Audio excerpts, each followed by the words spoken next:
I'm happy to just chip in. I don't have a great deal because we leave for overseas on Tuesday.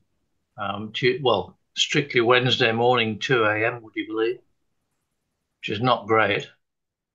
Um, so I've been a bit preoccupied with getting ready for that. So I don't have a great deal to report. I did have a conversation with Nathan, conversation via email, um, to make some progress on the education resources for schools, particularly for schools, and trying to work out what's a good area, a good entry point for radio astronomy, and therefore how can we develop appropriate resources. I'm just letting people in. I'll let you do that. I'll just keep talking. There are people in the waiting room yet. Appropriate resources, because what came back from the conference that I gave a paper at was that the things that we've got are too advanced for your absolute raw beginner. So Nathan and I are going to have to look at where's a good entry point and perhaps develop some lesson plans or materials that can be put into the hands of teachers without giving them such a steep learning curve. So any ideas, as usual, around the group? One thing I want to look at specifically is space weather. So what I thought would be good would be some getting images of the sun to see what's going on with the sun, whether it's through the NASA SOHO site or directly using the Sea-Star telescope or something. But certainly through NASA SOHO, it's all free, and you can do an animated sequence over a week or so. So what's going on the sun, and then look at some of the space weather sites to see what's happening at this end, how it's affecting conditions on Earth. And I thought that would lead directly into the supersid. So that might be a way that we encourage teachers to consider the supersid, to set one up in their school and have it running so that they can match things that are coming in on that particular setup with what they're seeing on the sun and what they're seeing on the space weather sites. That, to me, seems a good starting point, and it gets people introduced to Sarah, Sarah, um, and really pushing the idea that there are grants available, so that this doesn't have to be at great cost.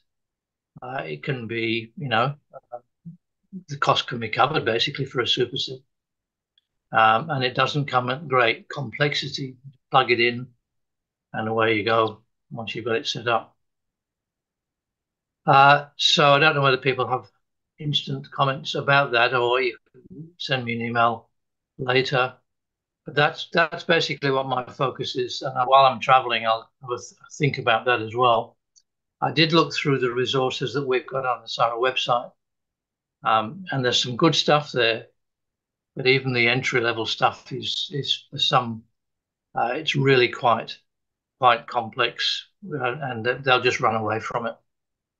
Remember, we're dealing with people, teachers and kids who may never have looked at the moons of Jupiter or the rings of Saturn or craters on the moon, anything like that. For them is brand new, and it's wow factor. For us, it's all right, it's what we do. But that very, very early stuff is really what gets people in. The ASV, the Astronomical Society of Victoria, now is doing using the telescopes at the Botanic Gardens for public nights. That's restarted. It stopped, I think, during COVID, but it's all been restarted. And that's a way of getting members of the public involved at a very, very basic level. Show them some clusters, show them some craters on the moon, whatever. And it's those early things, I think, that get people in. Once we've got them interested, then we can feed them resources and encourage them, support them as they then introduce ideas of radio astronomy to their classes.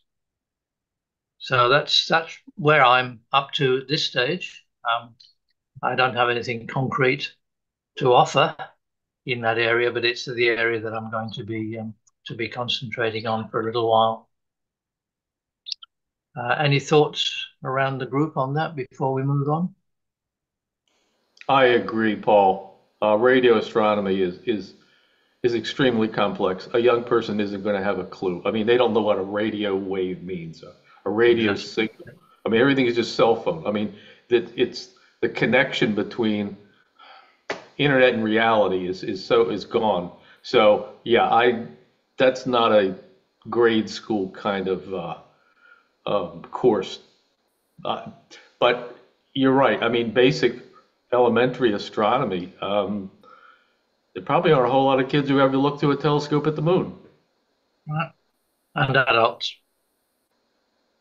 And on that note, um, there is, I'll have to dig it up now. It's Orion, has a 4-inch reflector. It's a little tabletop.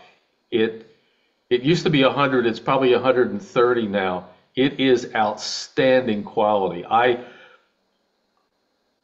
hesitated in purchasing one because it's kind of below the quality of telescopes that I own, but it's really good. I'll drag it out and show it to you. But that is a nice telescope. It's around $100. Maybe it's just because it's only a 4-inch reflector, but it has very good resolution. Yeah, I think what Alex is saying is right. There is an entry pathway through visual astronomy. Um, so that will get some people in, and that's what's happening with the Astronomical Society. It's members of the public turning up, whether it's at the Botanic Gardens or at Heathcote at the Dark Sky site, and they go away with their head full of ideas about stuff they've never seen before. And for us, it's everyday stuff, but for them, it's the first time. As you say, so many people have never looked through a telescope. I think I've said before, I teach a U3A course, University of the Third Age, in astronomy. I call it backyard astronomy because it is exactly that. Go out in your backyard, go out in your garden and look up. And for the vast majority of people who turn up to that, they have this interest, but they've never looked up. They've got no idea what they're looking at. And as you know, we've got the Southern Cross in the Southern Hemisphere. It's on the flag and all those sorts of things. And my first session, I went through with Stellarium how to find the Southern Cross. And then as we were leaving, it was dark. We went outside and I pointed and said, that's the Southern Cross. And these were adults, you know, middle age onwards, adults who had never looked up and never seen the Southern Cross, which was quite extraordinary. And it reminded me just how we've got to go all the way back to the beginning to get these people in, to encourage them to take part in what's going on. And then, as Alex says, the radio astronomy is even one step more removed from that. So an entry point for that is the physics courses, particularly at our year 11 and 12, because, and even further down, years 7 to 10, they do the electromagnetic spectrum as part of the study of light. What light do we get from the sun? Infrared, visible, ultraviolet. And they get shown the full spectrum. And in there are radio waves. So that they are introduced to the concept of waves, particularly radio waves, frequency, wavelength, wave speed, wave equation. And then at year 11 and 12, we take it further and we look at, well, for example, interference and diffraction, both on the year 11 and 12 course. So the idea of diffraction limiting, the diffraction as a problem when it comes to aperture. Interference, so we introduce the idea of an interferometer. Those things are part of particularly the senior physics courses with year 11 and 12, but to some degree also at year 7 to 10. So there are entry points there. We just got to identify those entry points and then feed in the appropriate materials, which people then will use, and ideally hands-on in some way, and some to get people looking at the sun, whether it's directly through filters or whether it's online or whatever, just getting that interest up. And then I think we've got a hook, and then we can start developing people's interest further. So I can see Andrew nodding. Is that consistent with your thoughts on such things? Yes, I think one good entry point might be talking with the Institute of Physics, because Institute of Physics has been quite active in trying to encourage physics to be broadened in the curriculum at secondary and high schools or colleges. So that might be a good point. And the other kind of focal point during the year, of course, is our science week in August. So maybe maybe there could be some coordinated activity that then appeals to the broader public, but it would include school students as well. So maybe there's some activities there to bear in mind. Well, I mean that's a good. Well, Institute of Physics. Do you have any names there, or just go to their website? Yeah, I can help you out there. I had some involvement in the local branch. I've stepped back a bit now, but yes, I do know a few folks there, so I could Yeah, yeah, talk to our very hard farmers. for yeah, very hard for teachers to break into that because we're not seen as physicists, which is a bit No, that's right. unfortunate. What we did in Tasmania, we actually recruited some physics teachers at the years 11 and 12 into our committee, and that was a good way of broadening physics involvement there. So I think you'll probably find around the country some of the state branches will probably have a few teachers involved. So Yep. we could find out about that. Yep. Yeah, I think that's a good idea. We've got the Vic Physics group. The Vic Physics is specifically teachers, and there's a a website you can have a look at. Just Google Vic Physics, and that's there's a subscription to get through to the teacher resources. But the focus there is really teaching year 11 and 12 physics, and it's they tend to be a little bit tunnel vision on what are prepared to look at.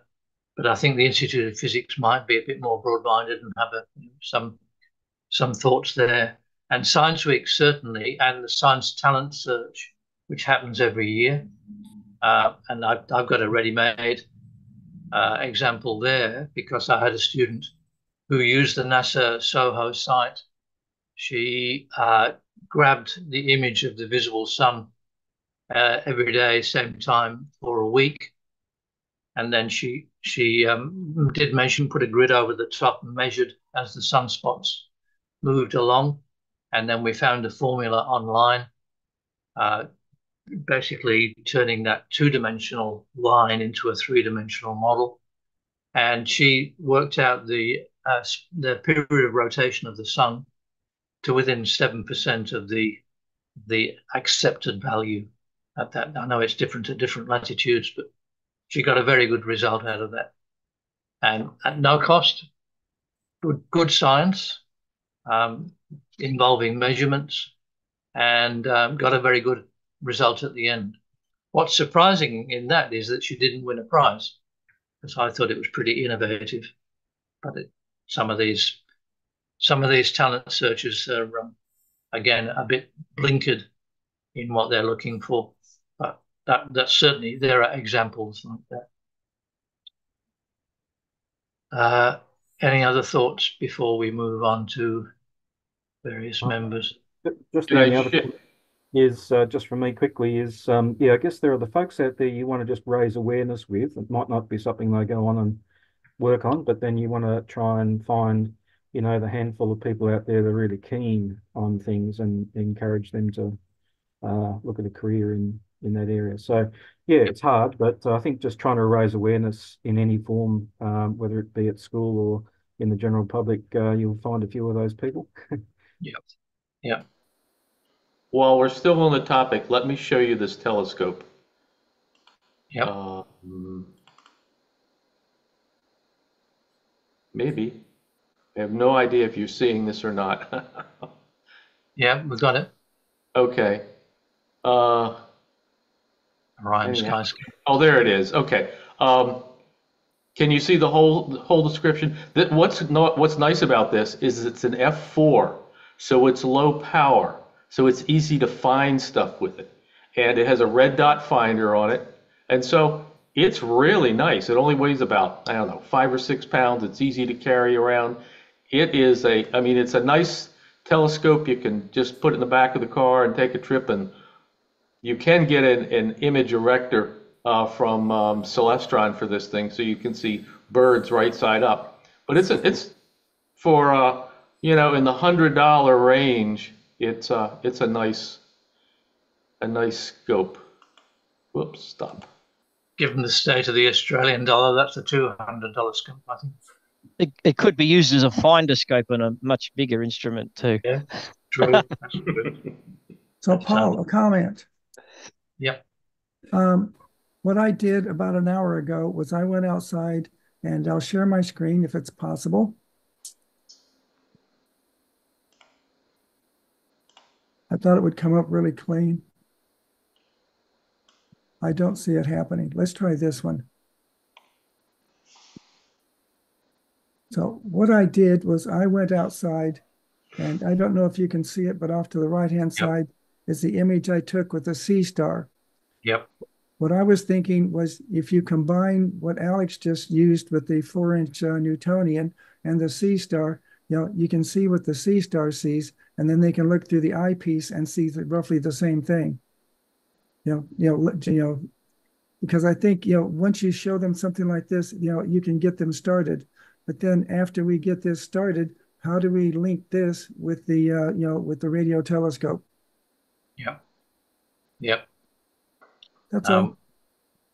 I'd be very wary at pointing a telescope at the sun. I suppose the best method is projection rather than I was going to say projection. Eyepiece filters are often frowned upon. Yeah. Or even a good the eyepiece. Yeah, I when I joined the Astronomy Society of Victoria, I actually pulled out of my kit a sun filter, which was to be put in an eyepiece. And they said, Stephen, immediately throw that away.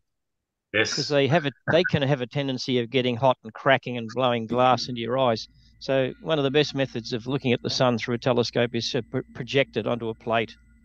And the telescope I had at the time also had that feature. And what have you got, Paul?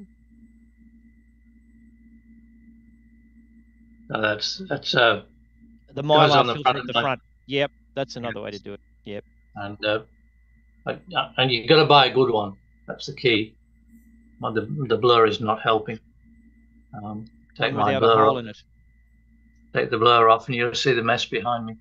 But yeah, it just goes on the front. And I've used this during eclipses as well. You can just put it on over your face and view the sun direct through this. It's like a 99.9 blocking or something. I forget the number, but it's a good one. You've got to get a good one, otherwise you're in trouble. But I like the idea of Rob saying, get the image through a sea star, which has got its own filter in, and then a direct viewing with your own filter.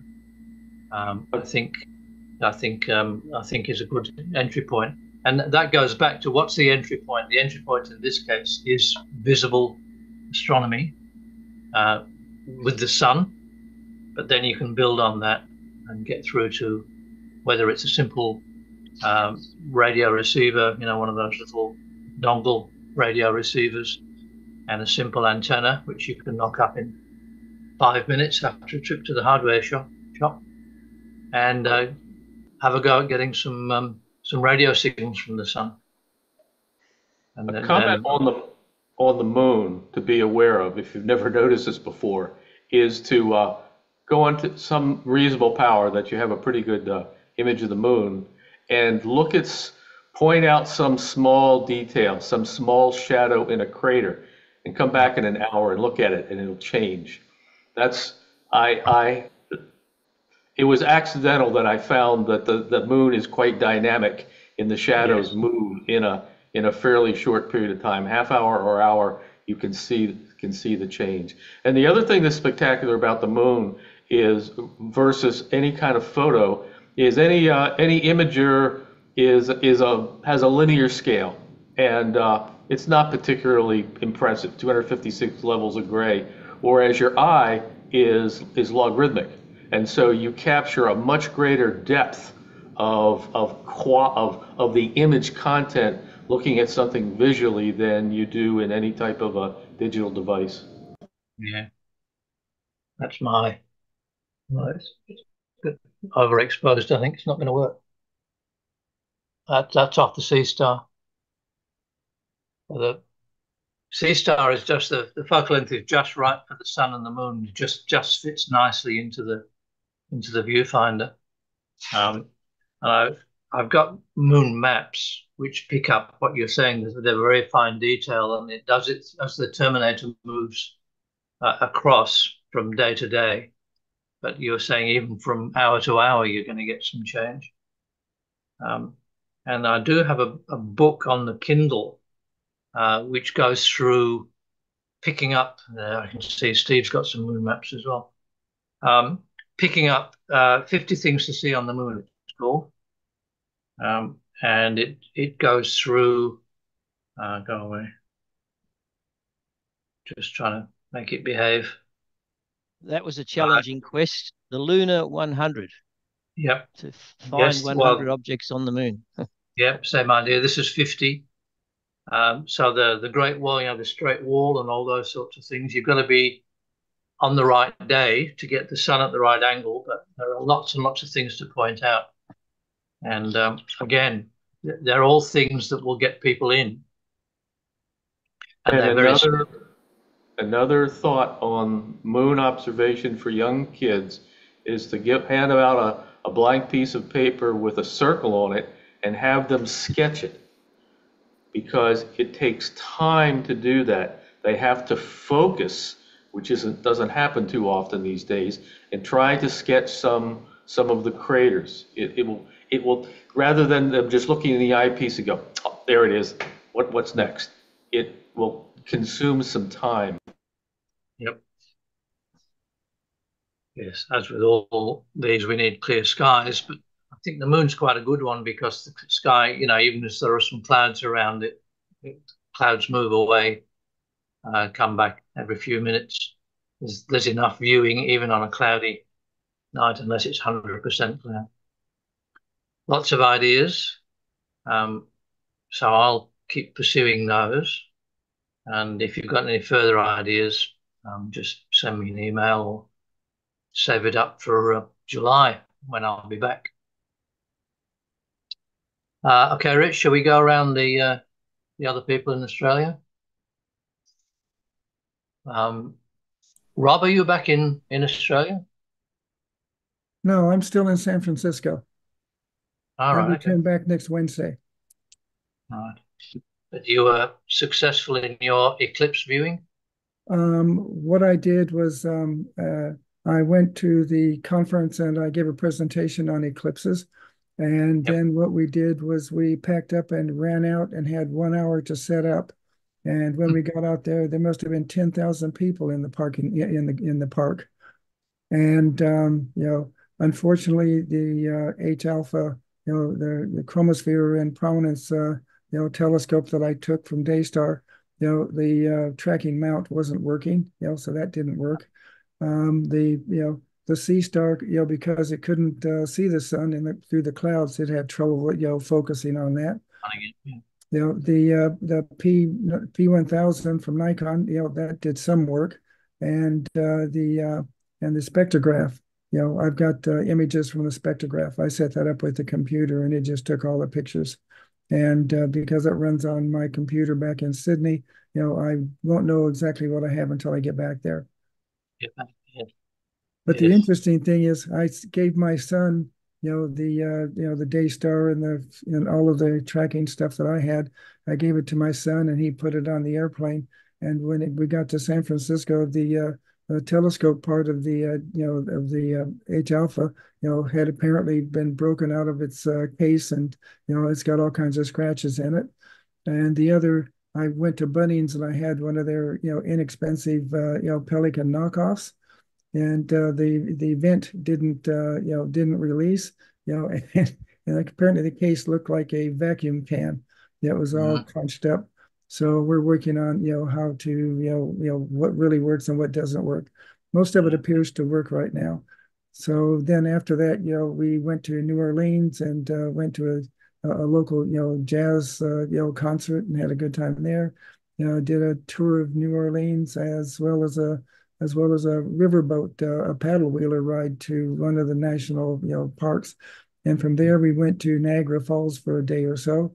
And then we took off and drove to Williams College in Massachusetts, and because I'm an associate academic there, and had a look around. Then we went to Boston and flew back to San Francisco, and lots of busy things to do.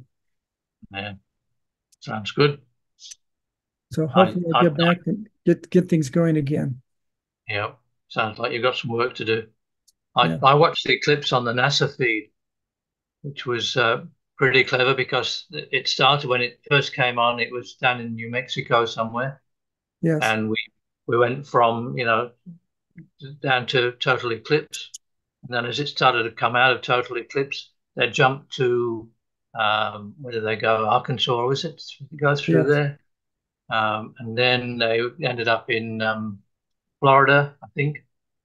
So we kept getting a repeat of the total eclipse. It was a good feed. It was because they had enough cameras on enough telescopes that they knew that they could get clear skies the whole way. Yeah.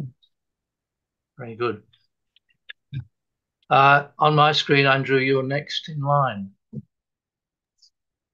Hi there, everybody. Good to see everybody. I'll share my screen here. Hit the right screen. Yep. So yeah, eclipse. Hopefully you can see a plot there of some colourful things from my Doppler measurements. But yeah, the eclipse. I was back here in Australia, of course, but using radio signals to try and look at the effects of the eclipse. And spaceweather.com, Christina Collins from Hamsci put this nice little plot in from amateur radio operators measuring the Doppler shift due to the ionospheric hole that was created by the eclipse. So folks measuring WWV 10 megahertz or WWVH 15 or WWV on 15 megahertz, seeing a negative Doppler shift around the time of maximum eclipse, and then a positive shift afterwards as a sort of ionospheric wave goes through, reduction in the state of the ionosphere, basically shifting radio signals. So I did some measurements from here. I'll show you in a sec a map of where I was looking, but I guess one of the points that I always look at is trying to make sure you can actually see something by comparing against different days. So eclipse day, 8th of April, here's my measurements of WWV and WWVH on 15 megahertz. So I'm measuring the Doppler shift. I've got a software-defined radio, which in this case I'm using an AirSpy system with a GPS dedicated oscillator or disciplined oscillator to give me accurate frequency, and Spectrum Lab to get these plots essentially. And so around the eclipse time, so I've got some lines here. We've got in red the start, mid, and end seen at Hawaii WWVH, and in blue here start, mid, and end in Colorado at WWV. And around eclipse there's something happening there, but then if you compare against nearby days, well, on the previous day, there's also a bit of a dip happening in here, and then on the day following, not much. So maybe there's something in there, but it's certainly not as obvious as seen if you were having the path of totality kind of between you and the transmitter. So anyway, something's happening there. And go to the next slide. There's the plot again in a little bit more detail. So I'm down here in Tasmania, and here are the paths to the two transmitters. So around about the middle of this dip in here, this is kind of where the shadow of the moon is. That's the partial and total phase. The total phase is kind of somewhere in the middle down here. And this is a plot from NASA. Actually, that's where the totality at that time was, so down here somewhere. So maybe I'm seeing some effect of the shadow moving across, but just something that you can kind of do is if you've got some software-defined radios and you're not looking at the sun in other ways. Um, and the other thing I have to report is been looking at the sun, and yes, it's been fairly active and firing out for the last week or so, quite a lot of bursts. I guess the other point about looking at the sun, you have to be patient. There's not necessarily radio waves there all the time, and I tend to be logging all the time just to try and catch something. But this is a little bit of interest here where I'm looking at some type 3 bursts, so these brief bursts from the sun, again logged with a software-defined radio. I'm using the very nice Radio Sky spectrograph by Jim Sky here. And this time actually is just right on dawn. And the sun's literally only a few degrees above the horizon. And yet I'm seeing these bursts down to, 15 megahertz, or in this case, around 20 megahertz. So I was kind of interested in the critical frequency, so the lowest frequency of these type 3 bursts. And if you look at the theory, given the ionospheric conditions, the critical frequency should have been much higher. And in fact, what's probably happening here, there was a geomagnetic storm around this time, and the disturbed ionosphere was sort of causing these irregularities that kind of let these bursts through.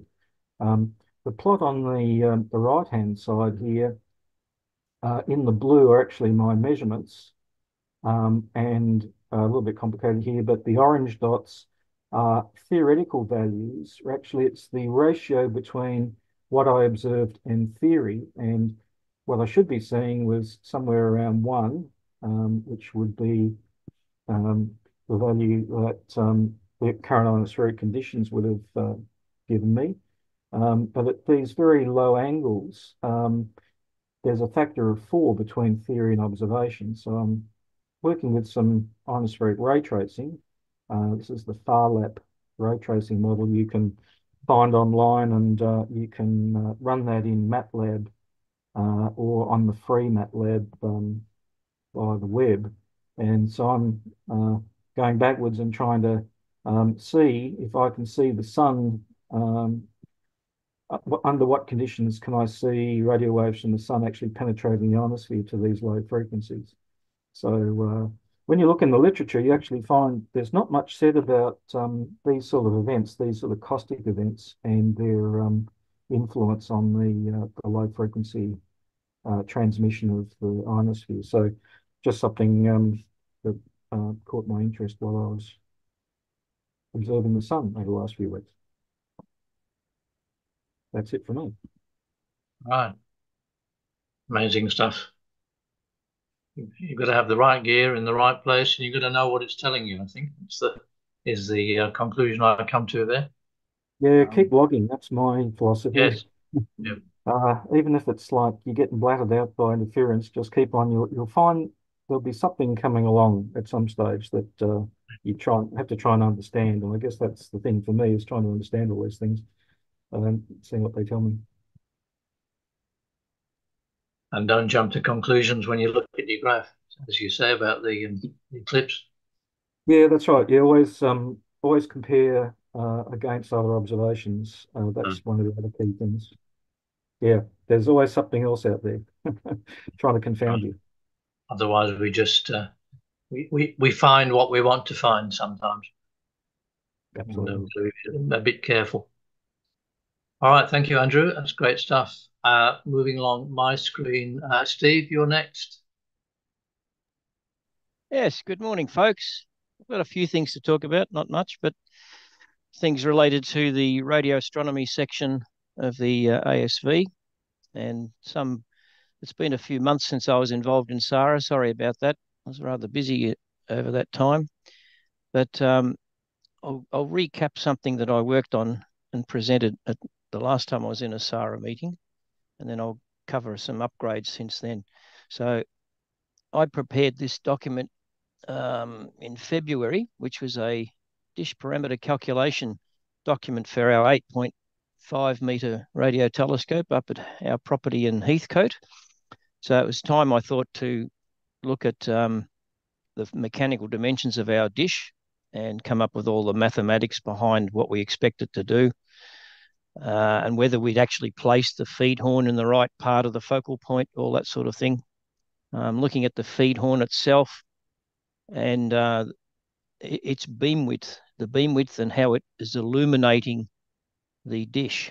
And I went and found some research on the web that indicated that the optimum beam width of the feed horn was where the feed horn produced a 10 dB taper at the angle of the illumination when you reach the edge of the diameter of the dish. That went into the theory of feed horn designs and the F/D ratio and the trade-off between them. And our feed horn that we're using is the standard one, waveguide, cylindrical waveguide with a Kumar choke. That's that type in the middle, which is recommended for a F/D ratio of about 0.35, which is close to what we're doing anyway. However, I didn't really have full details on the type of antenna pattern we're actually getting from our feed horn. So I used this one that was available off the web. It was a measured antenna pattern by a fellow radio amateur. I think I give him credit here, VE4MA. And he did a lot of studies in this area and produced this plot. And from this plot, I deduced that it's producing a beam width pattern of about 140 degrees, I think it was. Where's my notes on that? Yeah, further up. Yep. Further up, was it? There it is. There. Okay. There, yeah. Yeah, middle now. 140 degrees. But we want, from the trigonometry of our dish, we want 120 degrees for the 10 dB down. So there was a hint, just a hint, that in this theoretical calculation, if we're getting that sort of beam shape, we're over-illuminating our dish. And what that produces is, if I just go out of there, back to another document, what that produces is a spillover effect. Oh, hang on, I can show that same one actually. Share screen, that one. Yeah, so if you over illuminate the dish, you're getting spillover, and the consequences of spillover is that the feed horn is looking down at the thermal noise of the ground. So you're degrading the potential signal to noise ratio of the system. So I'll just stop that one and bring the next document up. So from there, I decided that at some point in time, it would be really nice to measure the actual pattern that we're getting out of our own feed horn. So this is quite recent, this particular document, and 16th of April. So I'll put this up on the chat window when I finish, and you can download it, get a copy for yourselves. So this is work I did recently. That's the feed horn itself, as it was in my garage. And I set it up on a test jig, a very crude one, but reasonably accurate enough for what I wanted to do. So I made a mount that put the horn horizontally oriented onto a piece of timber. And in the middle of that piece of timber, you don't quite see it, unfortunately, is a central pivot, which goes through the base plate. And the base plate is graduated with an angle scale, 0 to 360. And in some of the areas that I was more interested in, like the forward beam width pattern, I also graduated it down to 5 degrees. and you can interpolate between them for intermediate angles if you wished. So that was a way of setting up an arrangement where I could rotate the dish in a the feed horn in a defined orientation and start looking at signal measurements. And then I set up an antenna range in my own backyard, which is a bit crude, but so this is the back of the house. I've shown that as a house wall. Along the side of it is the garage, and there's a door part way along. The door of the garage was open, whether that's relevant or not. There was a gate, but that gate was closed. On the left-hand side of this range here is a garden area. So this is a plan view of the setup, a little bit crude.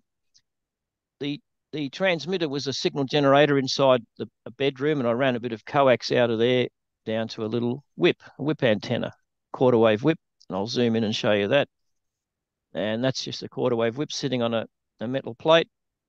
I wasn't so fussed about this particularly. I just wanted to create hopefully a sort of isotropic radiating source, although we know it's not going to be perfect, and there will actually be a vertical polarization component in that. I wasn't even worried about the loss of this RG58 cable, which was about 4.5 meters long, had several dB loss in it. Now, I wanted things to line up properly, so this big steel counterweight there is off a telescope, and it's just holding a piece of string line down. So I lined up the two axes of this test setup as accurately as I could, and that's a diagram showing what I've tried to do there. So you've got the transmitting whip antenna, and you've got my calibrated angle plate. As you can see, the string line goes up over the pivot, and it's aligned up with the 0 and 180-degree line. So that's the best I could do there. I also worked out the potential loss of the whole system. So what sort of signal strength should I receive in the horn antenna, the feed horn, based on a signal level from the signal generator? And I've got an equation here where that's summarized. So I was expecting to see about minus 48 dBm into the spectrum analyzer, which was connected to the output of the feed horn. And there's the coax running down the back there. So here's a screen capture of that measurement. It's a little bit hard to see, but because with the screen of the spectrum analyzer, it's flashing through, so many milliseconds sweep rate type of thing. And the mobile phone only managed to capture a little bit of that brightness. But it is showing that the reference line on the top of the screen is minus 40 dBm. And the trace, as it was measured at the peak when the feed horn is pointed towards directly at that transmitting source, minus 47. So I got within a dB of what was expected. I used a slightly higher resolution in the vertical scale here, which was 5 dB per division rather than 10. But I didn't really worry so much about absolute numbers. I set the spectrum analyzer up with a marker, peak search initially, and then you do a delta marker. So you're just looking at the delta as you rotate the feed horn around relative to that initial measurement with the on-axis signal level. So that produced a table of results, and I used positive angle and negative angle reference to the 0 point. And I also did another extended experiment where I was moving the position of the Kumar choke. And this is another thing that I was fascinated by, and I didn't find too much in the literature and research about the effect of this Kumar choke if you moved it up and down relative to the opening of the waveguide. So this photograph here shows where I've moved the Kumar choke very much forward of the opening of the waveguide by 80 millimeters. But I did another one intermediate at 40 millimeters. And of course, the main one of interest is where it's flush, where the opening of the waveguide is flush with the opening of the Kumar choke. So that created a summary table, as I've shown there. We won't dwell on the individual numbers. I then was interested in some specific numbers, of course, and that was the 3 dB beam width point and the 10 dB beam width point. And they came up with angles that weren't quite in the 5 or 10 degree offset. Like there's one there at 39 and 52 and so forth. So they were recorded as a separate table. So I thought, well, we've got a lovely bunch of numbers now, but wouldn't it be nice to plot those and look at them graphically and compare them to one to the other? And I researched online for a little method of plotting them, and obviously a technician or a young engineer found this to be a problem in his own line of work, and he developed his own customized piece of software, which is found at this website, SoundForge. It's a repository of many interesting little programs for free. This chap, an Italian guy, Padovani, provided this very simple utility program. It does nothing more than plot in a polar diagram your measured results. It doesn't do anything other than that. It's just a plotting program, but it's very friendly in that it provided exactly what I wanted, which was to plot 3 graphs over the top of each other. It didn't do any more than that, didn't do any less. You could switch one and the other off, but in this case, I've presented them all at once. It seems to have a little deficiency. I'll just zoom in on that and explain it. All my graphs were normalized at 0 dB, but unfortunately in his plotting, he doesn't show it at the 0 dB line. And that slight offset appears in practically all the measurements as they're plotted around the curve. So that's one of the trade-offs you have to pay for a freeware bit of software. But I wasn't so fussed about that. It gave us the opportunity to look at some effects that my antenna range in the backyard was producing, which is not completely useless. It actually shows that the Kumar choke does have a significant influence on the beam pattern of that type of feed horn. It shows that I've got asymmetry in my test setup. And this top side of the graph, which is where I'm pointing the feed horn, looking on a plan view towards the left, the negative angles, as I was saying, that was where I was pointing towards the garden more. And there was very little that was reflecting off objects in the garden, maybe some diffuse reflections of vegetation. Whereas around on the right-hand side here, towards this direction, I'm pointing the feed horn towards the garage wall. So 1.4 gigahertz appears to be reflecting off inert brick material, and it seems to be holding up this pattern a bit more higher in signal strength than it does on the other side of the test range. And you certainly don't see that null in the pattern when you're getting this high level of reflection off those walls. So it's highlighting the inadequacy of my test range, but it did provide some useful information. And my conclusions were that overall you're getting a beam width. And certainly when you're in those high signal levels with very little reflection, you're just pointing the dish around in a narrow range. You're not going down into those nulls and so forth. I estimated that the beam width was about 129 degrees to the minus 10, 129 degrees. Slightly bigger than what we thought was the ideal for the 120 to fully illuminate our 8.5 meter dish. But given the experimental error that's involved, I decided that there wasn't much point in dwelling on it any further. That was with the that particular 129 degrees, by the way, was with the opening of the Kumar choke flush with the opening of the waveguide. We could narrow the beam width up a little bit, as you can see, by the effect of pushing the Kumar choke further in front of the waveguide, because you're starting to chop off the beam pattern more, quite significantly. But I decided I wouldn't do that. I would stay with the original design configuration.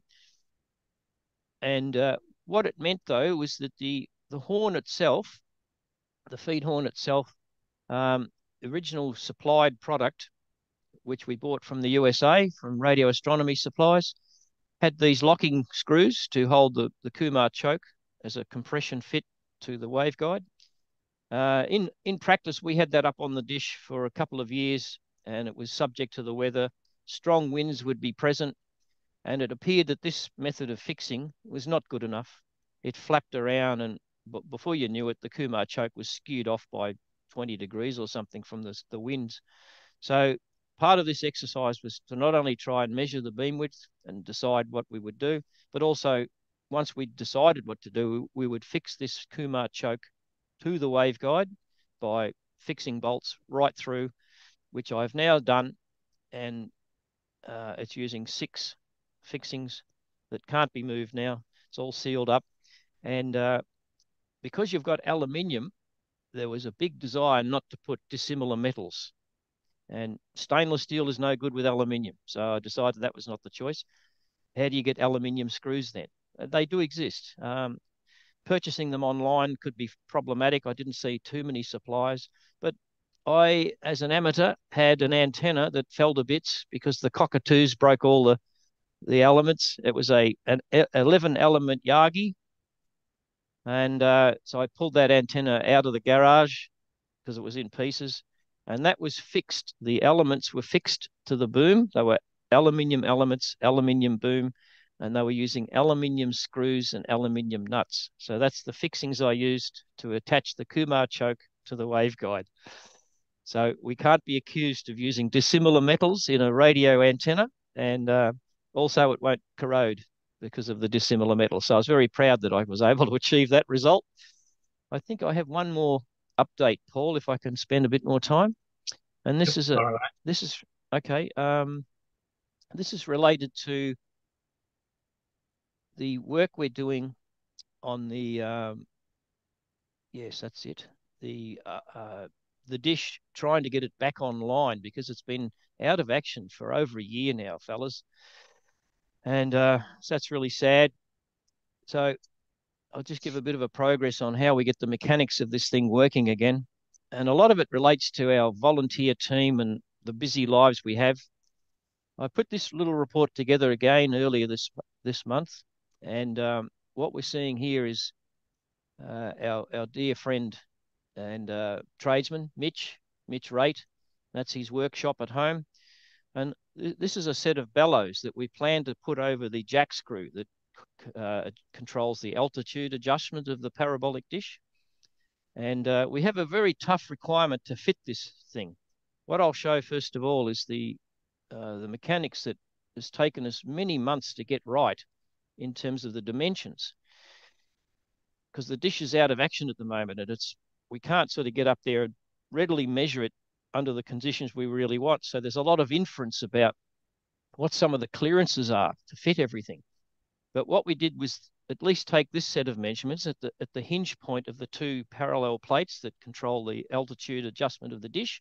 So that gave us a clearance when the two plates are parallel of 211 millimeters. So when you look at this view here, when the dish is pointing at the zenith, that's when the plates are parallel. We've got quite a complex bit of mechanics to work out the space we have left to compress these bellows. The purpose of the bellows is to protect the thread of this jack screw, which is over 3.5 meters long. And that's the thread that goes through this worm gear, the worm drive for the altitude jacking. And the worm drive was the thing that wore out, you may recall. And we've spent a year trying to get that repaired. We've now got a spare nut. We've got a new one and a spare nut to put back in, but we didn't want to put it back in unless we could protect that drive gear from having dirt and dust and grit getting on the thread of the jack screw. So this gave us a clearance then when you have those plates parallel and the dish pointing at zenith of 226 millimeters. Now there's a bit of a calculation to still make, because you can see this plumber block. We have to fit something there that'll attach to the bellows, and the plumber block rotates. Obviously, as the dish plate rotates, the plumber block and the jack screw become a different angle to each other. So whatever we fit up here has to clear the castings of the plumber block. So that made another reduction in space. Similarly, the bits of pieces that you're going to use to attach to the bellows will take up space. And we decided to use 4 mil thick steel plate. I'll show a photograph of that in a second. So you have to take away from this overall clearance from this calculation all of these other little extra bits you've got to fit in there. And it turns out we've got 179 millimeters left. Right, how does that fit into the picture? 179 millimeters to compress an object that has also got to stretch out to nearly 3 meters long. So here is Mitch stretching out the bellows. We don't think we can use the original length as supplied by the manufacturer. So we've stretched it out to the point where we think this piece will go to 3 meters long. And then when we compress it all the way back up, the best we can get is 200 millimeters. So we can't push it all the way. This is the problem. So we've still got a dilemma to face. 179 is all we can do, around about here somewhere, but that won't stretch to 3 meters. So we've got a bit of a dilemma to still sort out. And when you do stretch it, that reduced length of bellows, you do stretch it to 3 meters, you start to create creases like that. However, in a brand new set of bellows, they do seem to come back together, and there are little inserts and guides and additional plates in there to sort of shuffle the pieces back together. So what are we thinking of we're going to do? I won't bother with this little bit of text, but I'll show you the last image, which is a photograph. There we go. And I'll share that, and then I'll finish up. So this is to do with the steel plates that are going to attach. So the bellows are made of leaves, and we're looking at a way of clamping a leaf at each end so that the bits in the middle can concertina up and down. And these are the plates that are in Mitch's workshop, 4 mil steel thick. There's another image somewhere. No, that's not it. There's another view. So he's been marking out this sheet of metal that he has. And there's openings in there so we can slide it on, clamp it in place. And he's also having to make little posts and standoffs for that arrangement that clears the plumber block, that sort of thing. So quite a mechanical thing to sort out. And we're still faced with a potential dilemma that the ratio of compression to expansion is too much. So it may mean we've got to do some tricky things, like we can't tilt the telescope all the way over to horizontal, where you have to stretch the bellows out beyond its limit. That's the maintenance mode of the telescope. So it's very rare you'd ever want the thing pointing at the horizon. In fact, with the thermal noise, we're going to be about 20 degrees above the horizon most of its life. But if we have to service the receiver, we've got to go over to the horizontal, and that's when the bellows will stretch beyond their limit. How do we deal with that? We're thinking about using bungee cords at the bottom of the bellows to attach them so that when it does start to stretch, it just lifts away, and we then expose the jack screw, but it might be satisfactory to do it that way. Maybe we don't have to stretch it 3 meters. This is where we get back to the mathematics of the telescope's geometry. We don't really know if that's correct. We do know the small dimensions now of compression. We've pretty much ironed that down to the last millimeter, but we're now going to do another last minute review of how long we really have to stretch it. Is it 3 meters or is it 2.9? That sort of thing. So I'll leave it there. It's been a long, arduous task.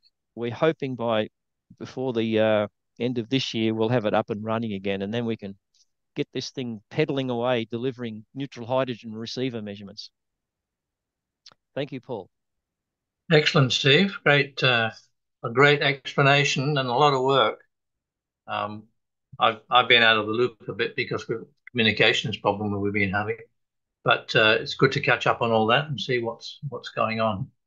And just a question from me. Fantastic, Steve. Yeah, it's Thanks, Andrew.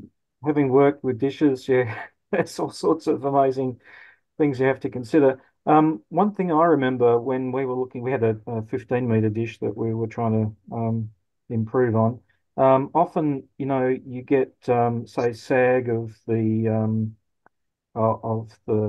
feed system, or it might even be offset from the bore side, so that I guess what I'm getting at is that when you do tip it to look like a bird bath, you might even find that your feed system is slightly off axis, or you could even put it slightly off axis to get you that slight tilt that might make things less complicated. Have you kind of thought about some of those things? Some of those are not optimal because you like to have everything sort of nicely symmetric and axially aligned and level and all that kind of stuff. But could you get some benefit from maybe even just offsetting the feed a little bit to make life less complicated? That's a good question. I don't know how we would implement such a thing. That's the main problem. Yeah, we've got that. There's fiberglass. There's fiberglass struts that hold up a ring at the top, a metal ring, and then we attach that receiving equipment. Let me just see if I can find that. that report again. Yeah, just if you can bear with me, I'll just try and. Oh, that's not it. Oh. Yeah,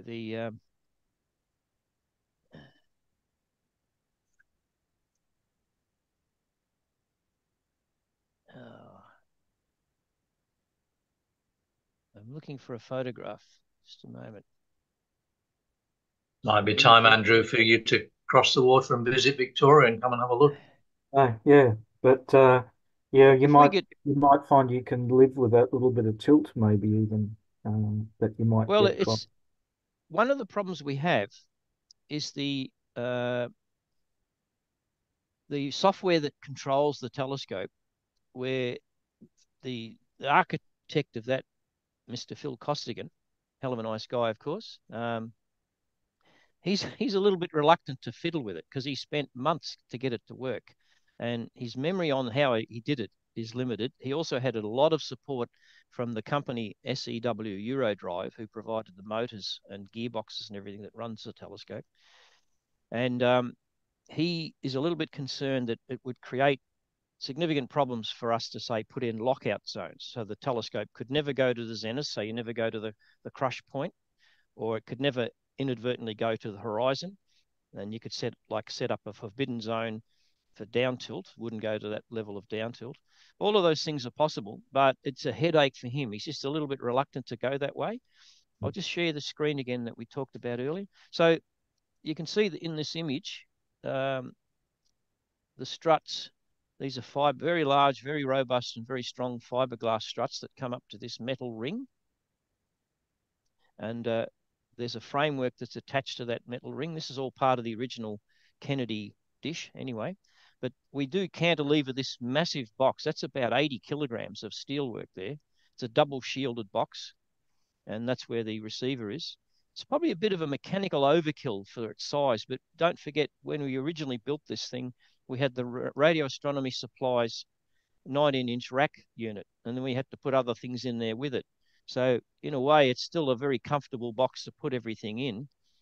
But I think you've got a point, Andrew, that when that's pointing horizontally, there is that leverage effect, and it's going to skew the antenna a little bit. But how we would make advantage of that, I don't know. Mechanically, it's a nightmare. Thanks for the suggestion, but I'm not sure how we would do it. Yep, no solutions from me, but yeah. Well done. Okay, thank you, Steve and Andrew. We'll keep moving on. Could I stick Yep. in one quick word? This is taken Richard, Honolulu. Steve, on your backyard antenna range, Yep. you might have a little bit less multipath if you transmitted through a directional antenna instead of an omni. Okay.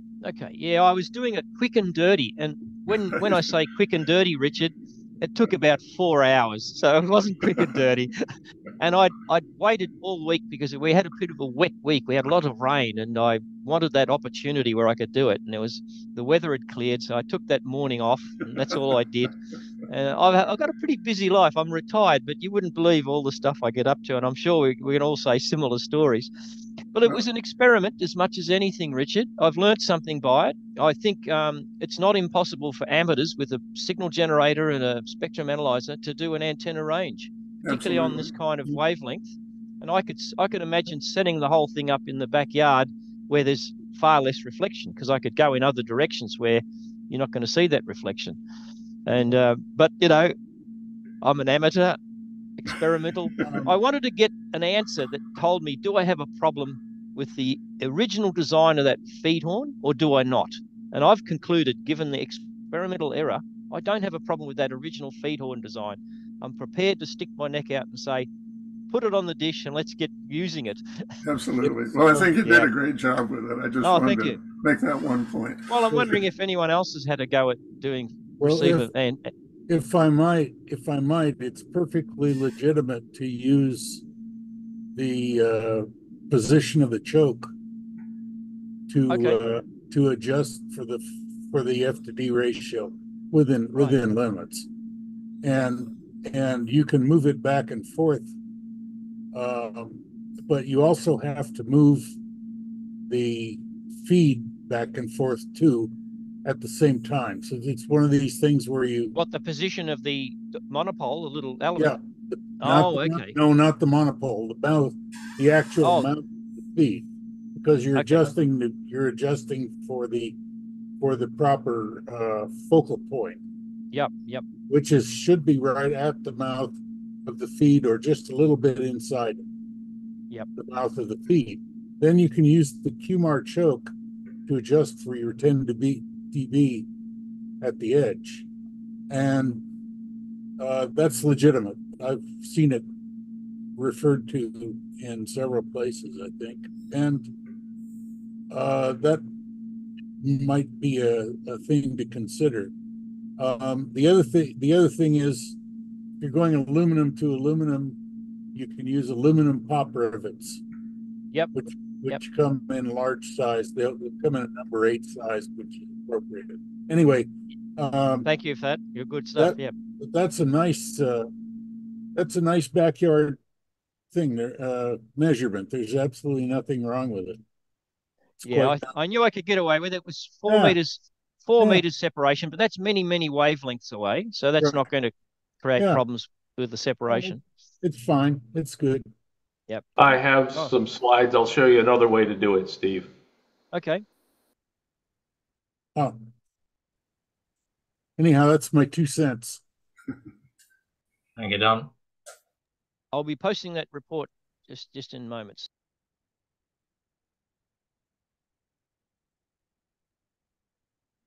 Alex, were you going to put something in? Go ahead, Alex. Oh, okay. I didn't want to cut in. You want to finish the Australian gang and then?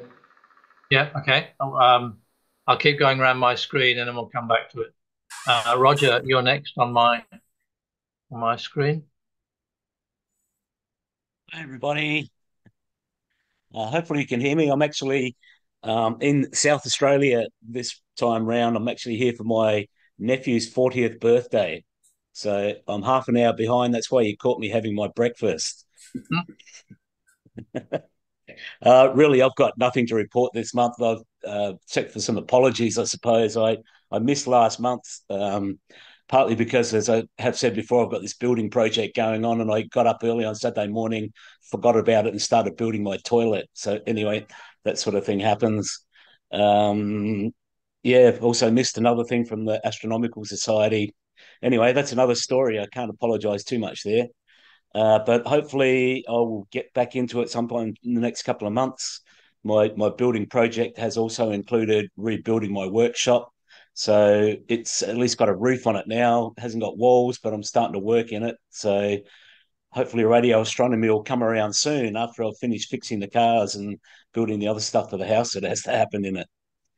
But anyway, like I say, it's good to be back online again. It's good to know this works from a different state. Can pop up anywhere.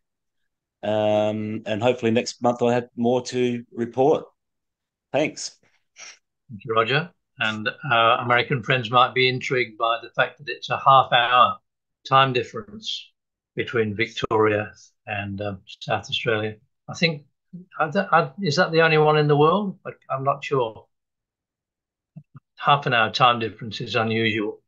Newfoundland.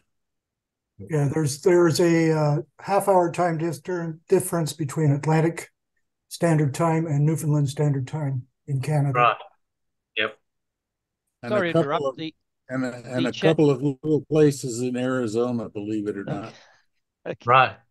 Oh, and it also includes the islands of Saint Pierre and Miquelon, which are part of France, just off Newfoundland. So we've got Newfoundland, which is part of Canada, and France on the same time zone. Mm-hmm. I've posted two PDFs, Paul, to the chat window. People want to download those reports I showed. All right. They're available. Thank you, Steve. Thank you, Roger. And Duncan, you're next on my screen. Good morning. I have not much to report, but I have a comment about the feed protection. I noticed that you had some shade cloth over the end of the aperture on the feed. Yes, I've measured the effect of that, Duncan. Yep. At neutral hydrogen, it was 0.1 dB loss. All right. The North Americans, mate.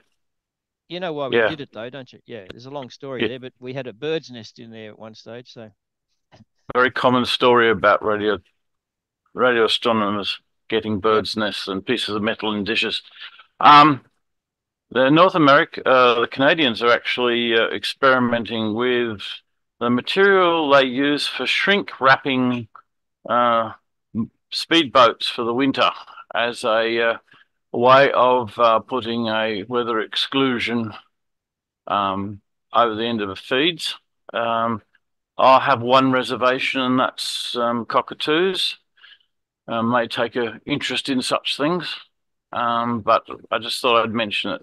It's not something, and of course, that sort of wrapping material is not available in Australia. I use it for winterizing their boats.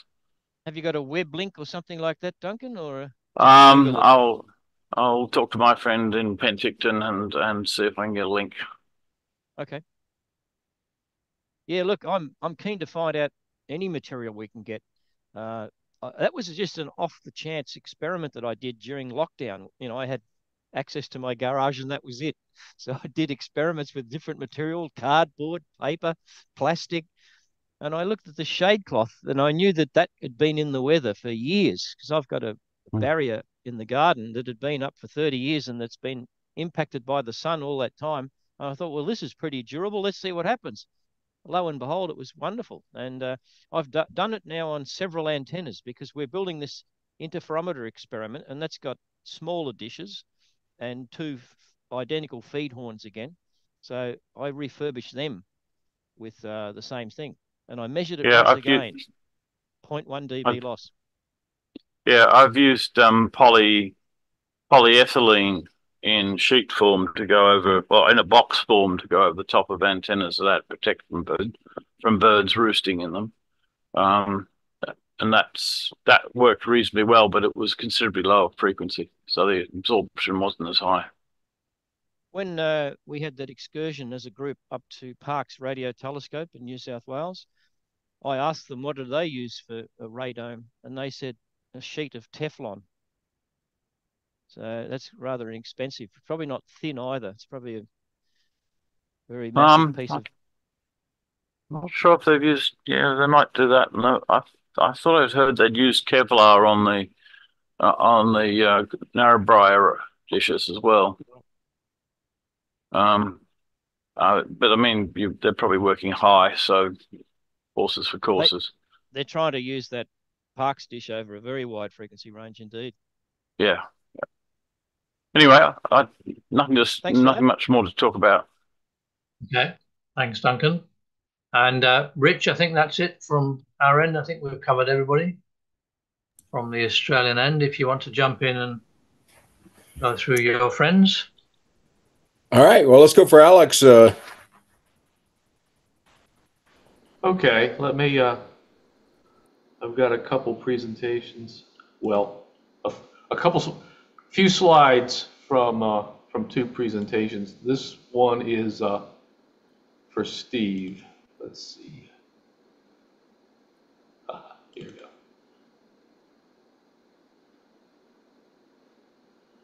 All right, so this is what I did for a test range. Did it come up?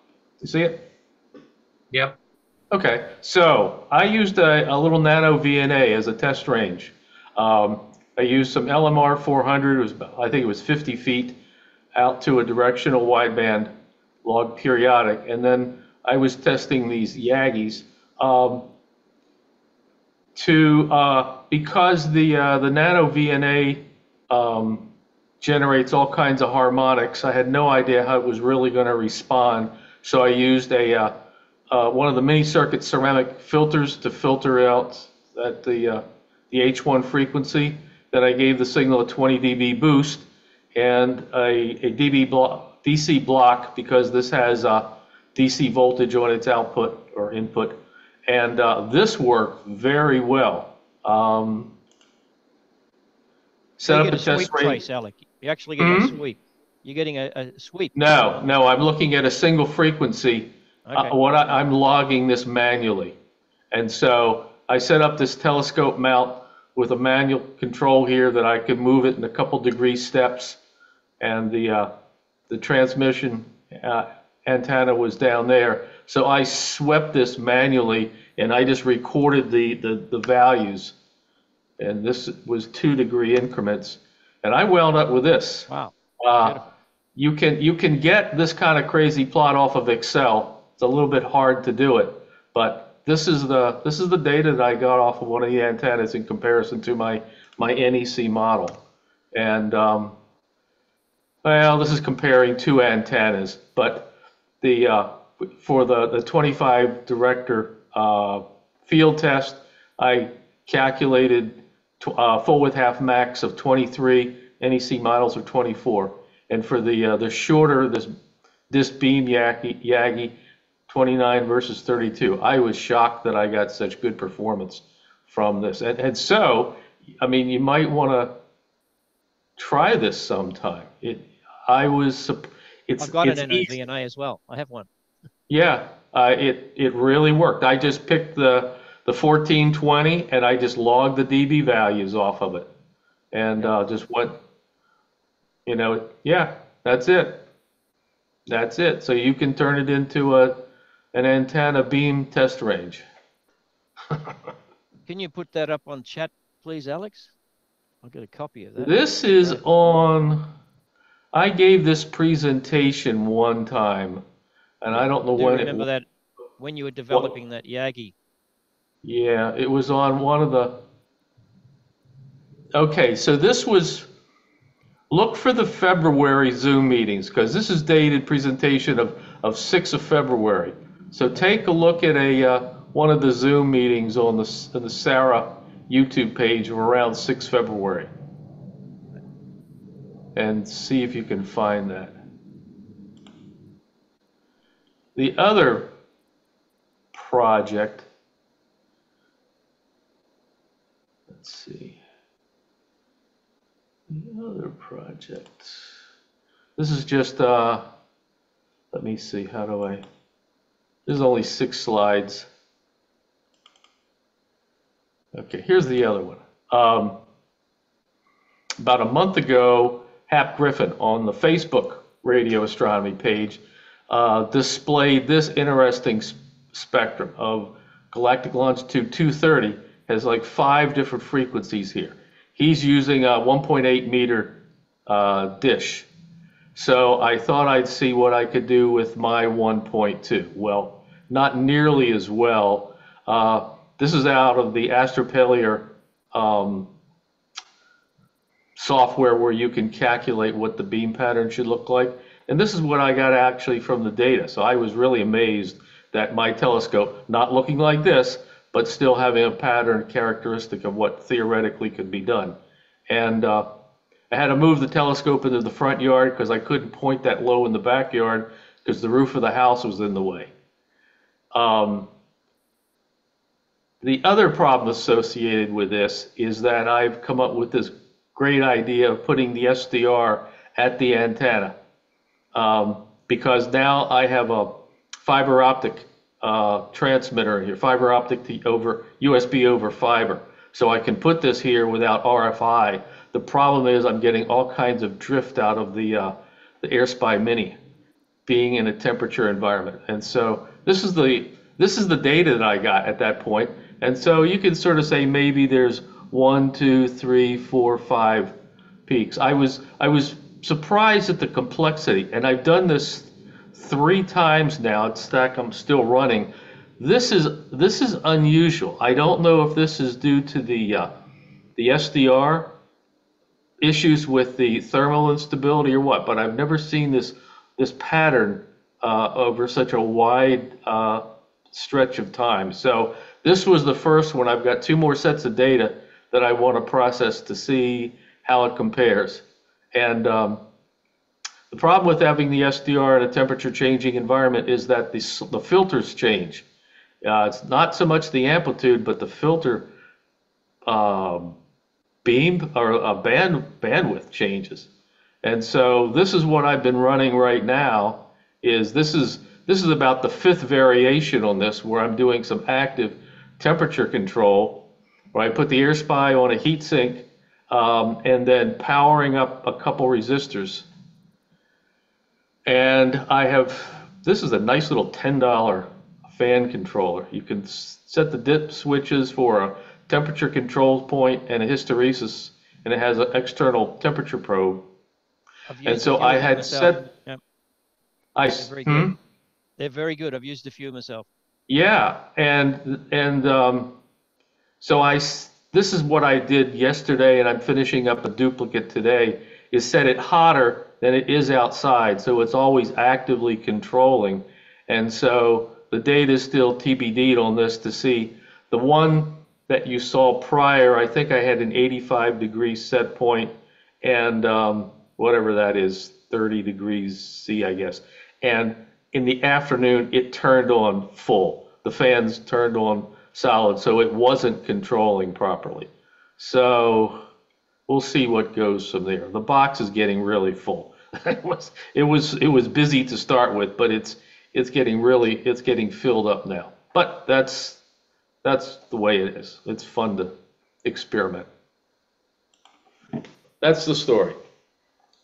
Alex, something I've tried a little bit is using a Peltier cooler, so actually doing cooling rather than heating.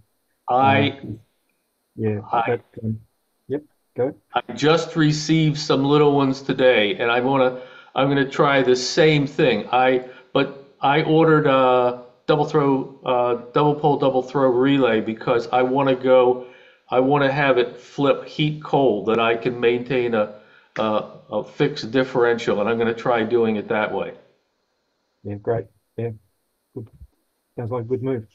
So, Alex, a question then. Did you get any experience of radio interference from the SDR close to the antenna? No, the signal's really clean.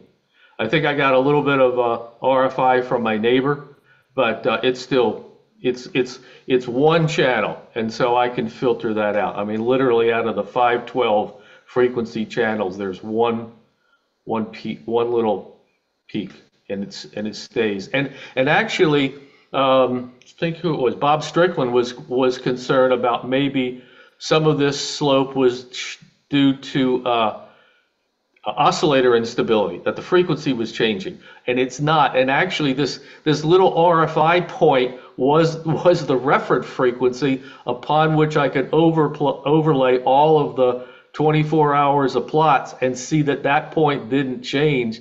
And so this little annoying RFI was the calibration signal to certify the oscillator was stable. Very good. All right. Thanks, Alex. Bernie, what's going up in Canada? Well, what's going down is the sun at the moment, but and the Friday is coming to an end. What's going on? I'll tell you, the big talk still is the eclipse that just passed overhead here last week. In fact, I live right in the center line of that eclipse, so that was by far and away the topic of discussion and preparation for the last year and a half. Myself, I'm an astronomer, a visual astronomer. I've been at it for about 55 years. I've done just about, well, most areas of astronomy, save maybe spectroscopy and radio astronomy. So those are my next challenges. And obviously I've joined Sarah to maybe pick some brains if we can as time goes on. I know very little about radio astronomy. I'm basically doing it following the texts and guidances of the Astronomical League in the United States. So my first things that I'm going to be working on, of course, will be trying to hear meteors on the FM band.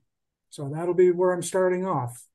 And you guys seemed and sound so far ahead of me that I feel like, I actually feel like some of the kids that I started to teach astronomy to, what's that? Which end of the telescope do you look in? Which way do you point the antenna?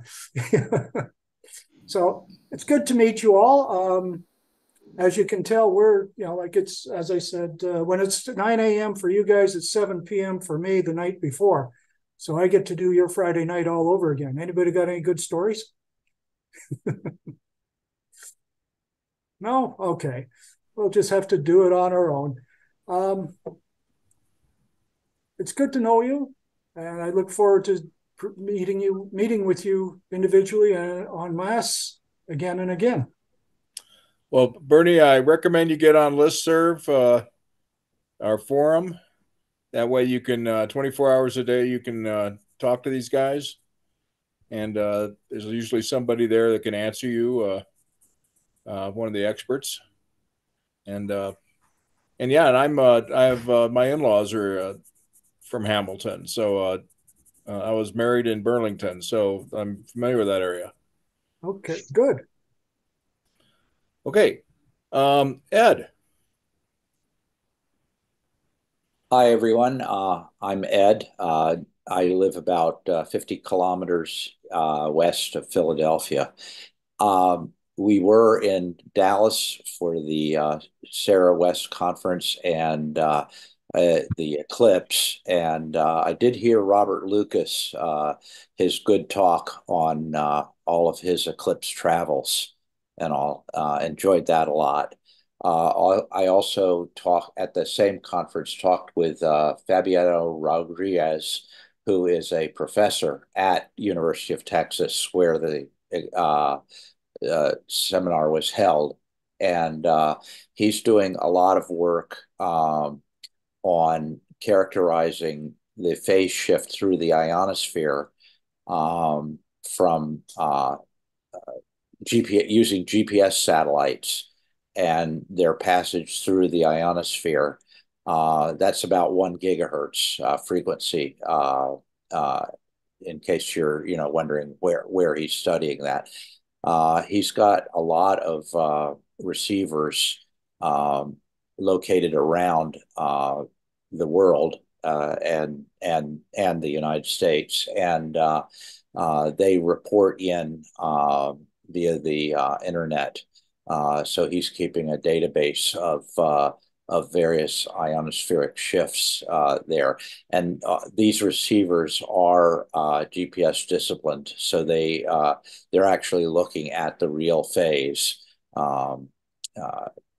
And it was that part interested me specifically, not necessarily radio astronomy, but you will end up, if you're really being accurate, needing to know that kind of stuff, because the ionosphere affects signals that are both below HF frequencies, which the Ham-Psi people are studying, and also the higher UHF and super high frequencies that radio astronomers typically are using.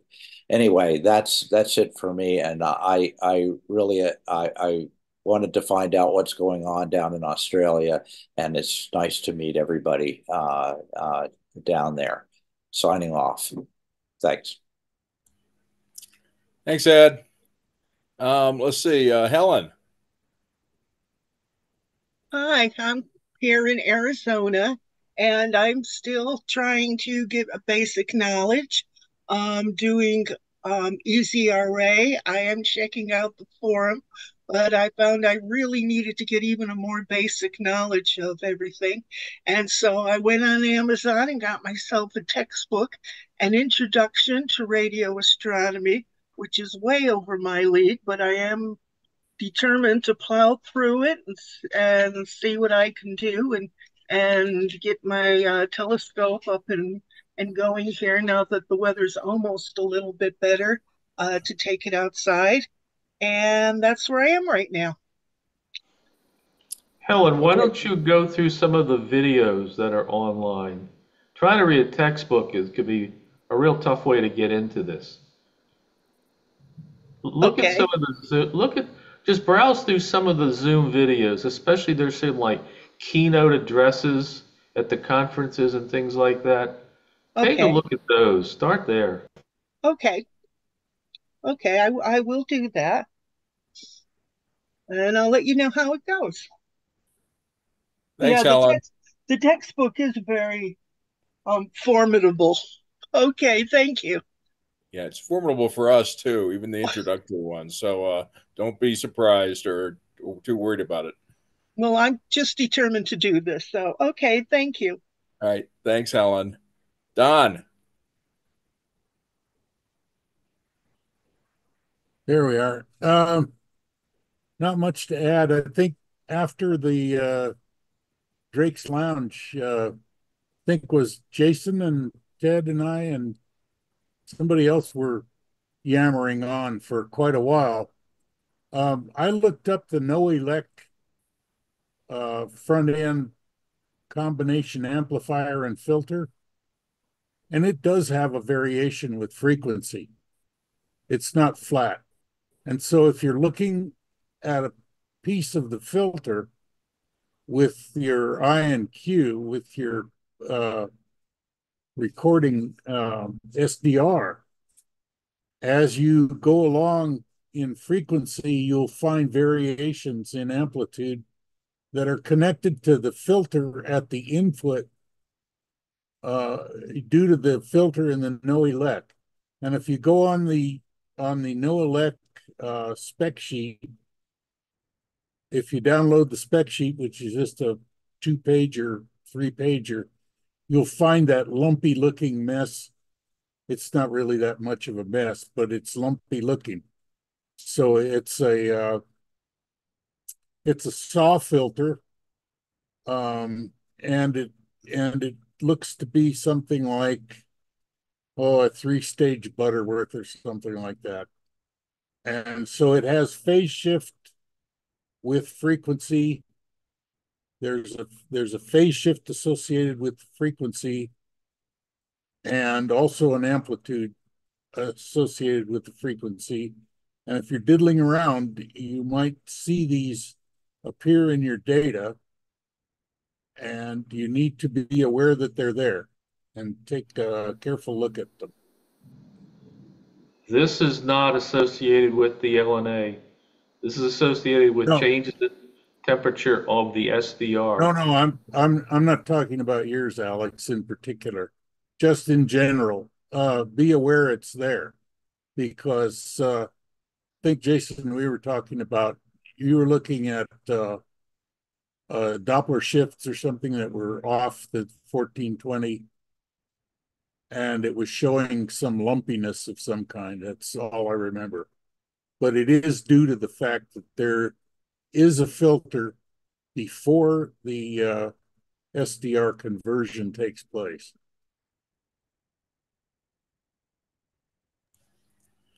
Okay, thanks, Don. That's what I got. All right. And Jason, I don't know if these guys have seen your M31, M33 results, which would be if you got a couple slides on those. Yeah, I was yeah, I apologize. I had to step out for a minute. I had a call unexpectedly, but yeah, here I added a few, but here's my so I'm gonna zip through the eclipse. Oh shoot. I just realized I haven't shared my screen yet. Okay.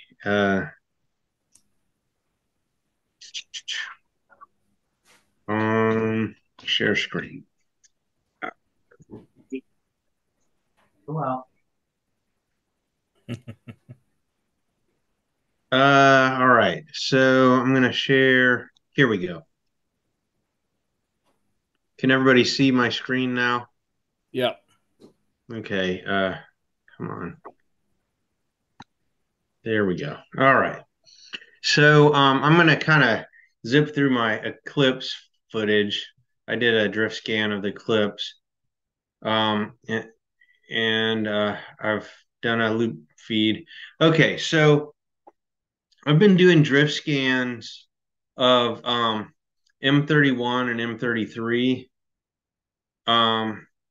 So, Rich, do you think I should go through the original one with them?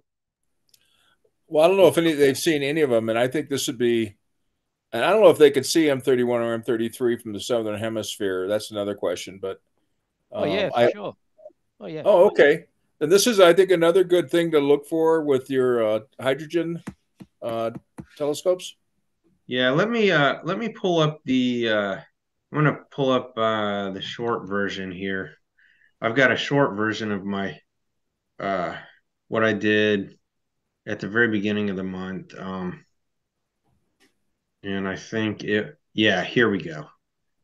The longer version goes through kind of the the development of the dish. But okay, so what I've been doing is I've been on a quest for the last 2 years to try to do hydrogen line detection of M31 and M33 using drift scanning with a small dish. So no tracking and a small dish, just to see if it was possible to do. This is my setup. So I've got a portable umbrella type dish with a FD ratio of 0.35.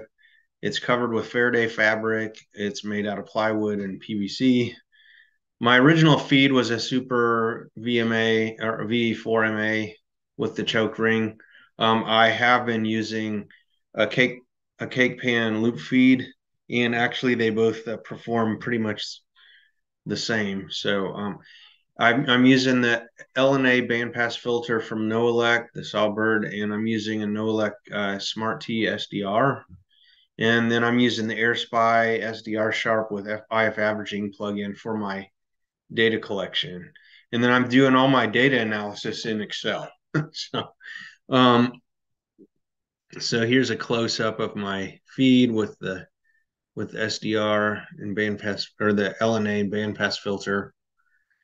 I did bond my my SDR to a large heat sink because temperature stability was an issue because I was doing fairly long time frames of integration, and the response of the SDR moves all over the place with temperature, and so stabilizing the temperature was a big help. And I used the IF averaging plugin. So what I was initially wanting to do was to focus on the blue shifted peak, because as you probably know, the hydrogen spectrum of galaxies, if unless they're face on, are always kind of two-horned Batman signal looking things, because they it takes the single emission line and splits it in two because of the Doppler shift, right? Because it's spinning. And so the red shifted side is buried underneath our local hydrogen signal from the Milky Way. So it's a lot more difficult to detect. But the blue shifted side, the blue shifted peak is well outside of the local signal. And so it's in the clear. So I was targeting the center of that area with my dish. And this was, I got this from JJ Manto's paper. So that's what I'm looking for here, that peak. And what I did is I set up my center frequency to put it, I wanted to put it halfway between the center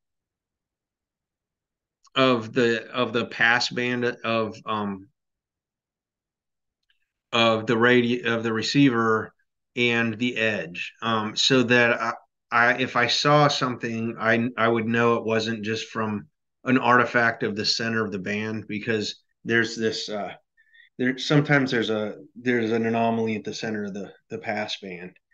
So I did that. I also I adjusted the center frequency each day that I did an observation plan. I adjusted it to correct for the VLSR correction factor, so that I didn't have to do the adjustments after the fact. So I basically set my center frequency so that each day, so that basically all the bins were at the same velocity.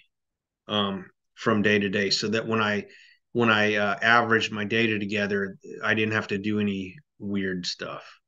So my observation plan was to maximize my time on target, because I was doing drift scanning. And what I ended up doing was to do a pre-transit and then a transit scan. Or I basically started before, well, like an hour before it would even enter the field of view, and then went to an hour after. And then what I did is I picked a certain amount of time before the transit and a certain amount of time after the transit as my reference. And so what I did is I took those two before and after transit scans, and I averaged those together, and that's what I actually used as my calibration reference instead of some other thing. And the reason I did that was to try to try to adjust for some of the drift of the actual response of the receiver itself over time. And so and that did actually help. So I had my dish at my latitude, which is 39 degrees north. The area that I'm looking for is centered about 1 degree due north of zenith. So I used paving stones and a piece of plywood and tilted my dish 1 degree north of zenith. So this is my pre-transit. The red circle is the 6.5-ish degree beam width of my dish, and the little green circle is the area of interest that I'm looking at for Andromeda. So you can see it's approaching in the pre-scan, then it goes through the beam, and then it's afterwards it's off target there. But one of the things I found that worked best was to move my pre and post scan data sets as close to the edge of the transit as possible, so that the amount of drift was minimized, so that it was as close to the response that was happening during transit. Then what I did is I took the raw linear amplitude values and averaged them together for the pre and post scans, created my reference scan. And then I took the main scan and divided by the reference scan, and then converted the result to dB using 20 log, because those data values were linear amplitude. So 20 log the ratio gave me dB. And then I used a flattening function. I basically, the passband is, once you do the calibration, it tends to be flat for most of the part that I'm interested in of the passband. And so, but it's often slanted. And so, so what I did is created a linear flattening function using a set of points on each side, averaging those and just creating a linear fit, and then using that to flatten my data. So here's the raw result here. So the blue is just the raw result, and then the orange is actually smoothed by averaging every 5 bins together and doing a running average. And then this is comparing the smoothed result with what you see on the top is a reference profile from the literature, and on the bottom is my data. So you can clearly see the blue shifted peak. This was, I believe, 2.5 hours on target. I believe it was 5 days worth of data acquisition. So it takes a while with a small dish, but you can do it.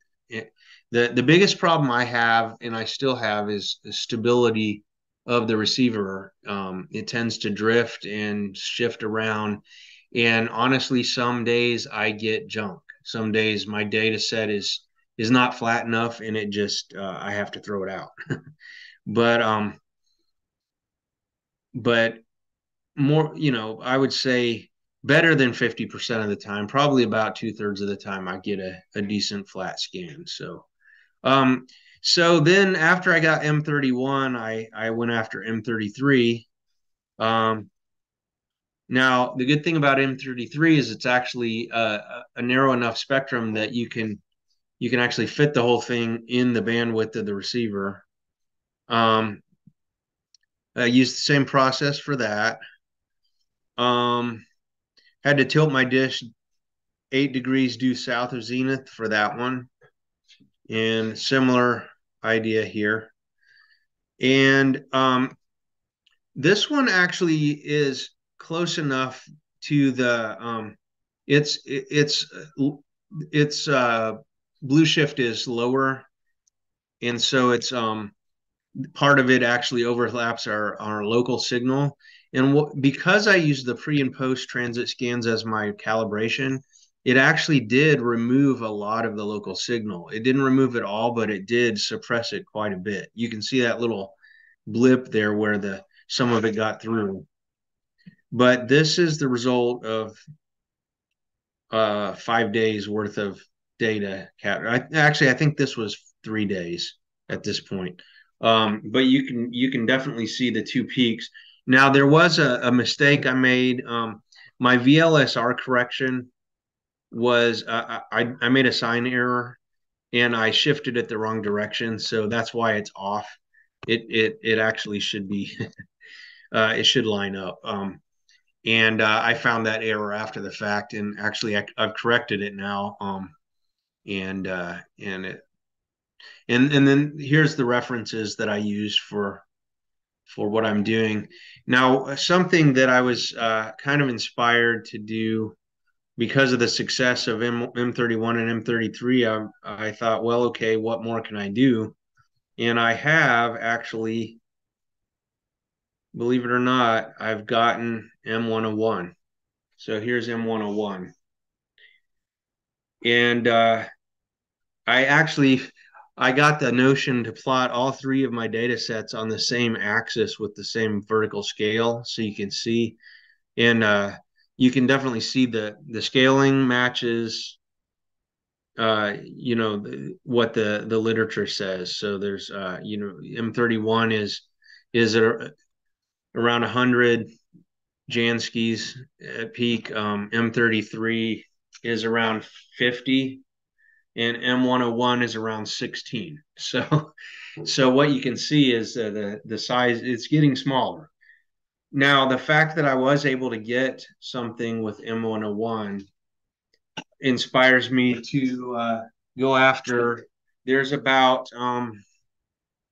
list of about 13 local, or not local, but 13 nearby galaxies, some of which are not in the local group. In fact, M101 is actually redshifted because it's outside the local group, and it's actually receding from us. And so it was the first one with a redshift that I was able to see.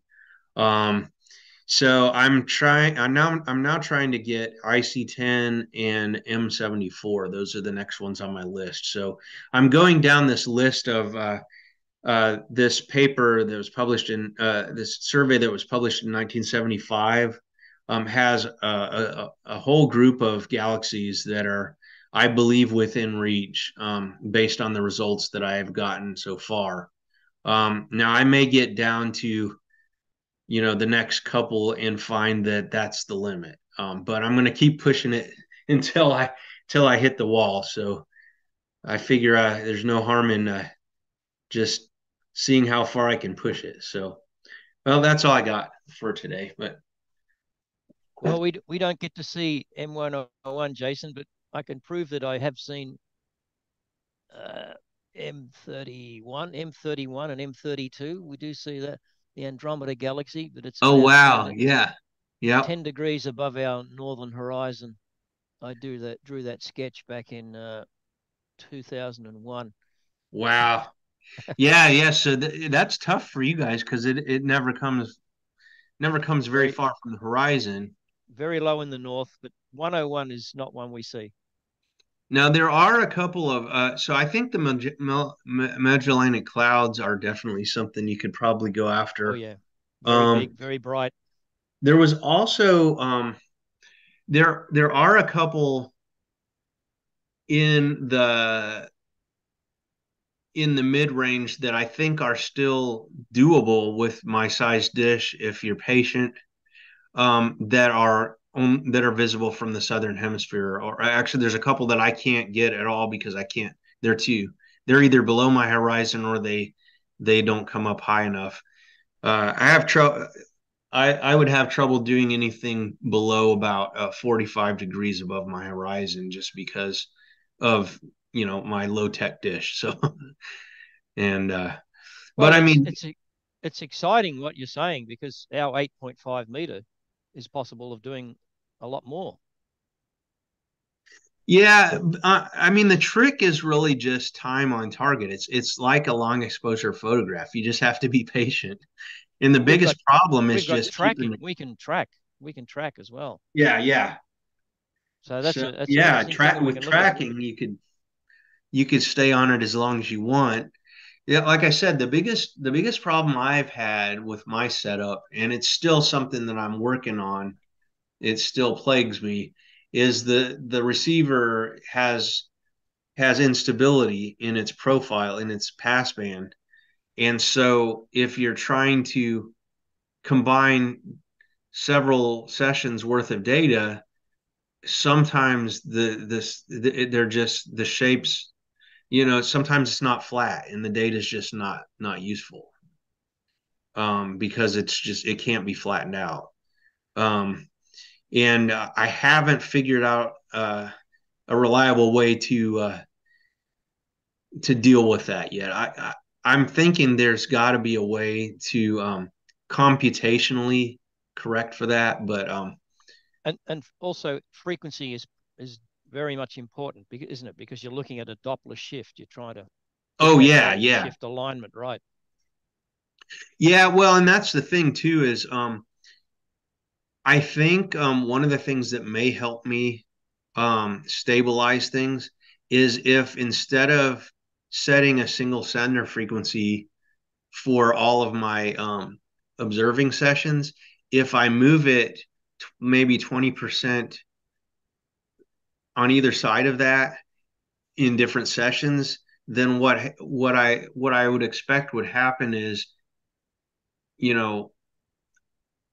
artifacts from the passband shape moving would behave differently if it's centered slightly differently, and so that may smooth some of it out too. So I may try some of that, because I'm using the bandwidth that I'm using. It's not super wide, but I'm using 3.2 megahertz bandwidth, which is available on the NoElect Smart T, and I really only need about 2 to get what I need. So I have some room to move. So what I want to do is try to move it about 20% each way, and get several sessions with slightly different settings, and then line up all the data, chop off the sides, and see if that gives me a smoother result. Quite a challenge. Okay. Hey, thanks, Jason. I'm going to get Ted in here real quick to end it up. Ted, you're, I think, last. My face is gone, and here's a picture of that drift in amplitude as we go through a day. That's 24 hours, and you can see there's a nice flat spot where it's nice and cold at night and pretty stable. But as soon as the clouds go, the sun comes in, it heats up on the right side of the screen, and temperatures bounce around, and apparently our gain does as well as a system gain. Ezra continues to be improved. I'm slowly working on the software to accommodate data collection with tracking. I think that's useful. And then maybe zoom in on a certain part of the sky instead of show the whole sky at once. It's just a matter of testing it enough to release it and then posting it. So progress is slowly being made there. Nothing really going on with all my antennas. It's been too nasty. That will soon change, but grass needs to be mowed too. Thanks. You want to relay the story about your fire extinguisher? Not yet. We have to finish that. They had a fire extinguisher incident at their Little Thompson Observatory. Okay, Paul, turn it back over to you for closeout.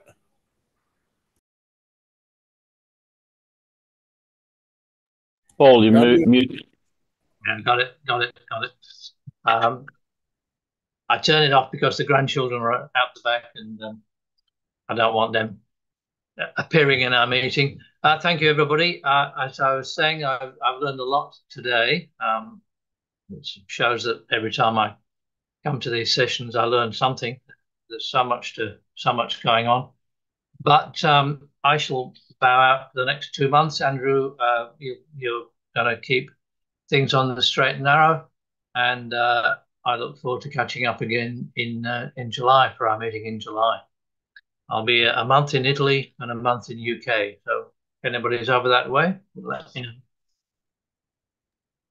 Paul, I may make one comment about Ed's talking about the total electron content in looking at radio waves. People should be aware that when we pass through the tail, when we're observing through the tail, there will be refractive index changes, and that means the caustic on the Earth's going to be a bit different, depending on what the sun's doing. I've seen in my professional life 40 arc-second changes in a few seconds of positions of radio sources. So it's definitely there. And those who live near a geomagnetic pole should be aware of what's coming in and out of the poles, because that will modulate what's going on. Very good. Okay, Rich and everybody, thank you. I think we're right on time for finishing. And keep up the good work is all I can say. Buongiorno. Thanks, Paul. See you, fellas and girls. Good night. Good night and good morning, guys. Yep. Time for coffee.